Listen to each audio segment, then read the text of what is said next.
चुने हुए, अब तुम उस बिंदु पर खड़े हो जहां पीछे देखने से अधिक महत्वपूर्ण आगे स्थिर होकर खड़े रहना है। क्योंकि जब आत्मा जागती है तो सबसे पहले जो बदलता है वह बाहरी दुनिया नहीं होती, दृष्टि बदलती है। अब तुम चीजों को वैसे नहीं देखते जैसे पहले देखते थे। अब लोग तुम्हें वही नहीं लगते जो कभी लगते थे। अब शब्दों के पीछे की नीयत और मुस्कान के पीछे का खालीपन तुम्हारी चेतना से छिप नहीं पाता। और यहीं से अगली परीक्षा शुरू होती है। यह परीक्षा शोर की नहीं होती, यह परीक्षा चुप्पी की होती है। यह परीक्षा यह देखने की होती है कि क्या तुम उस सत्य के साथ जी पाओगे जिसे अब तुम अनदेखा नहीं कर सकते। चुने हुए, अब तुम्हारे जीवन में कुछ लोग अपने आप दूर होने लगेंगे, बिना झगड़े, बिना स्पष्टीकरण। वे अचानक व्यस्त हो जाएंगे या तुम्हें बदल गया कहने लगेंगे। उन्हें दोष मत देना। हर व्यक्ति हर स्तर की रोशनी सहन नहीं कर सकता।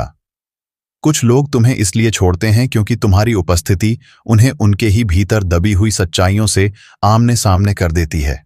और हर आत्मा उस साहस के लिए तैयार नहीं होती। अब एक और परिवर्तन होगा जिसे बहुत कम लोग समझ पाते हैं। तुम्हें अकेलापन अब दर्द नहीं देगा, बल्कि भीड़ तुम्हें थका देगी। जहां पहले तुम स्वीकृति खोजते थे, अब वहां तुम्हें ऊर्जा का रिसाव दिखेगा। तुम्हारी आत्मा अब सौदे नहीं करती, वह अब समझौते नहीं चाहती, वह अब केवल सत्य के साथ सामंजस्य चाहती है। चुने हुए, यह वही चरण है जहां बहुत से लोग अपने जागरण से डरकर फिर से पुराने पैटर्न में लौट जाते हैं। वे कहते हैं, इतना अकेला रहना ठीक नहीं, इतना सोचना सही नहीं, थोड़ा नॉर्मल बनो। लेकिन तुम जानते हो, अब नॉर्मल तुम्हारी आत्मा के लिए एक कारावास है। तुम्हें साधारण नहीं बनना है, तुम्हें सचेत बनना है। अब ध्यान देना, तुम्हारे भीतर एक नई क्षमता धीरे धीरे प्रकट होगी। तुम कम बोलोगे, लेकिन तुम्हारे शब्द अधिक गहरे उतरेंगे। तुम प्रतिक्रिया कम दोगे, लेकिन तुम्हारी उपस्थिति अधिक प्रभाव डालेगी। तुम्हें समझ आने लगेगा कि हर लड़ाई लड़नी जरूरी नहीं, और हर सच हर जगह कहना भी जरूरी नहीं। यह कायरता नहीं है, यह विवेक है। और विवेक जागृत आत्मा का सबसे पवित्र हथियार होता है। अब एक महत्वपूर्ण सत्य सुनो, तुम्हारा कार्य किसी को बदलना नहीं है, तुम्हारा कार्य किसी को बचाना नहीं है, तुम्हारा कार्य किसी को समझाना भी नहीं है। तुम्हारा कार्य है स्वयं में स्थिर रहना।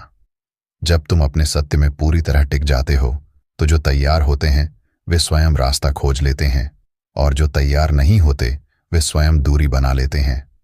यह संतुलन दैवीय है। अब आने वाले समय में तुम्हें ऐसे क्षण मिलेंगे जब सब शांत होगा, लेकिन भीतर कुछ बहुत स्पष्ट होगा। तुम्हें अचानक पता होगा कि क्या करना है और क्या नहीं। तुम्हें संकेत मिलेंगे, लेकिन वे चिल्लाएंगे नहीं, वे फुसफुसाएंगे, और तुम सुन पाओगे, क्योंकि अब भीतर शोर नहीं है।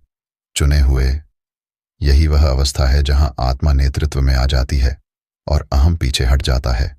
अब तुम मान्यता नहीं खोजोगे, अब तुम अनुमति नहीं मांगोगे, अब तुम बस होओगे। और यही सबसे बड़ा परिवर्तन है। यदि यह सब तुम्हारे भीतर किसी गहरी शांति को जगा रहा है, तो जान लो तुम सही मार्ग पर हो। कोई जल्दबाजी नहीं है, कोई दौड़ नहीं है, कोई तुलना नहीं है। यात्रा बाहर की नहीं रही, यात्रा अब भीतर की है। शांत रहो, सजग रहो, अपने भीतर की आवाज का सम्मान करो।